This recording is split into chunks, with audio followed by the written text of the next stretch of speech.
Hello, welcome to the science of speaking. That sounds incorrect. I think it's the science of speaking. You see, when we change it a little bit, it's important to get the word stress right. Let's take a look at word stress and how important it is for your TOEFL speaking test. So, in today's class, we're going to look at syllables. What are syllables? We're going to understand what word stress is. We'll look at common errors and we'll do some practice at the end. Okay, so syllables. What is a syllable? Well, words consist of syllables. For example, look at this word here, robot. There are two syllables, robot. Your mouth makes two movements, if you like. They're the syllables or the two sounds of that word. So a syllable is one sound within the word. Words can have 1, 2, 3, or more syllables. Depends on the length of the word. So let's do a little activity. I'm going to give you 30 seconds to count the syllables here. Ready?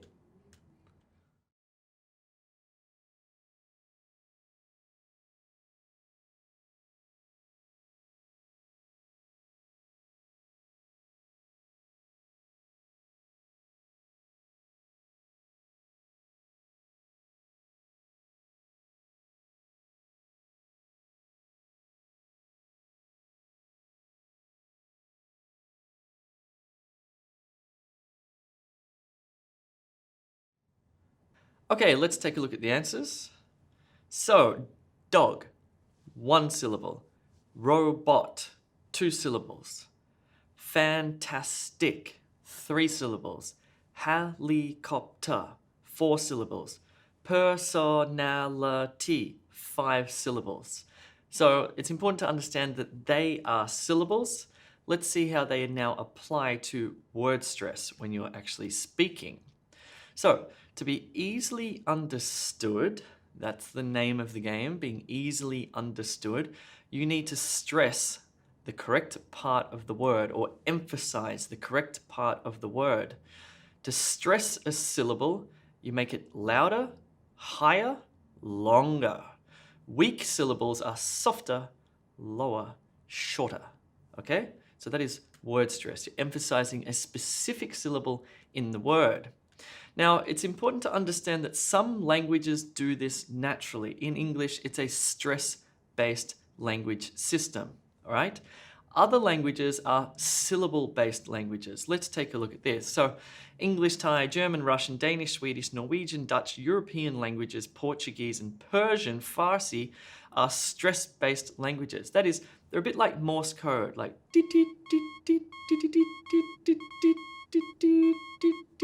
like that.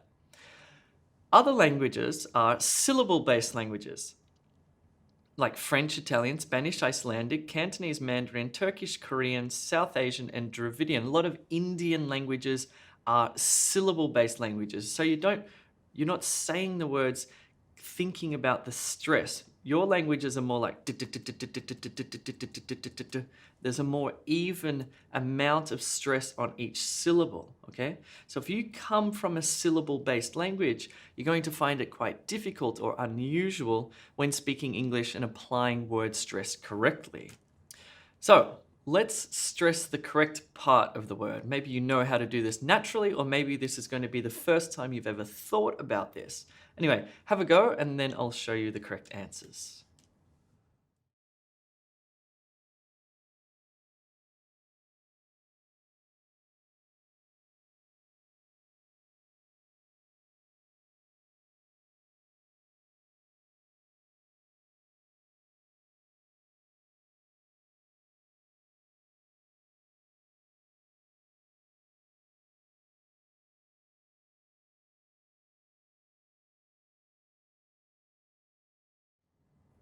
Okay, so which of these syllables within the words are stressed? Now, before we look at those answers, let me just try to do it with even stress on each of the syllables, like robot or fantastic, fantastic, fantastic, helicopter, personality.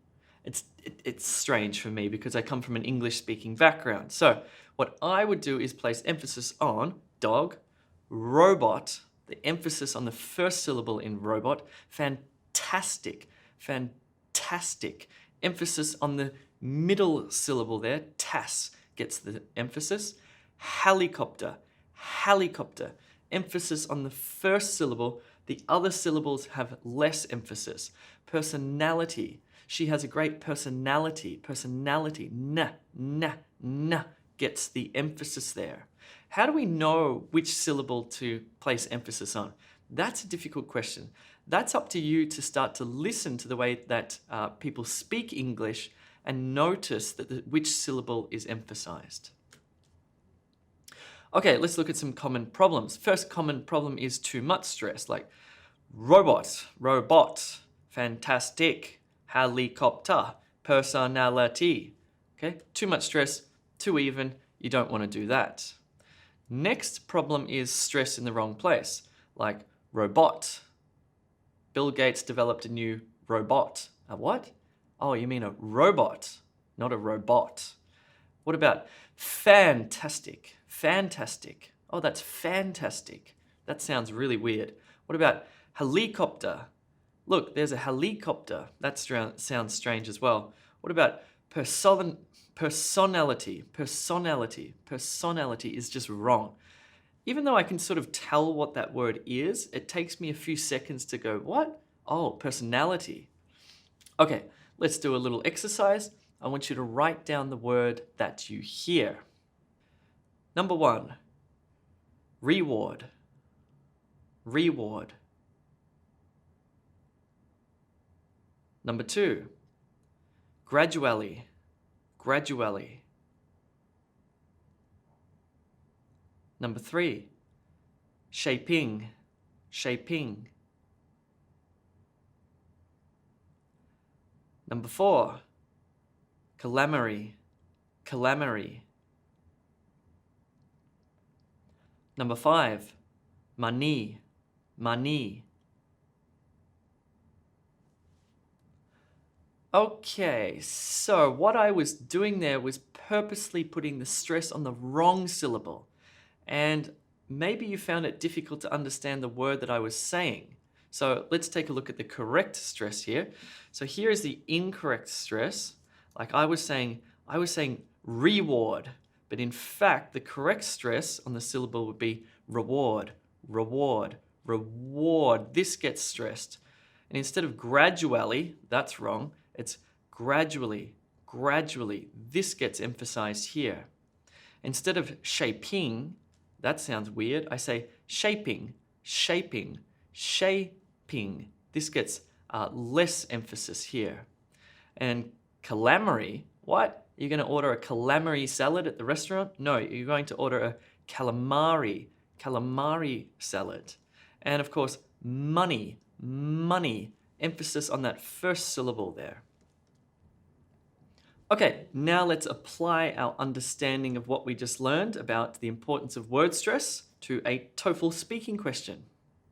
So I'm going to give you 30 seconds to read through this paragraph, and I want you to place the correct stress on the right syllable in the word. Okay, here we go.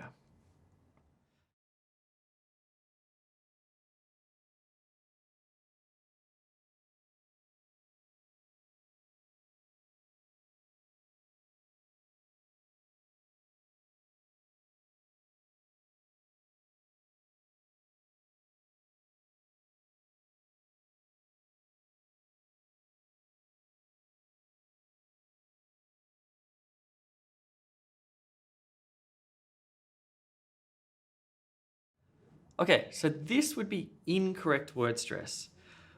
Well, I definitely think creativity, I just find it difficult to do. Creativity, no, that was correct. Creativity is an important quality for young people. See, I just can't even make these mistakes because my brain is so used to doing word stress correctly, okay? So let's look at the correct word stress here. Well, I definitely think that creativity is an important quality for young people to develop. Children tend to be imaginative anyway, and so they're usually interested in drawing and experimenting with colors and paints. Actually, by doing those activities, they enhance their fine motor skills as well as their creative talents. Cool, that felt much more natural for me. Let's do another one. You have 30 seconds to read this aloud, paying attention to correct word stress.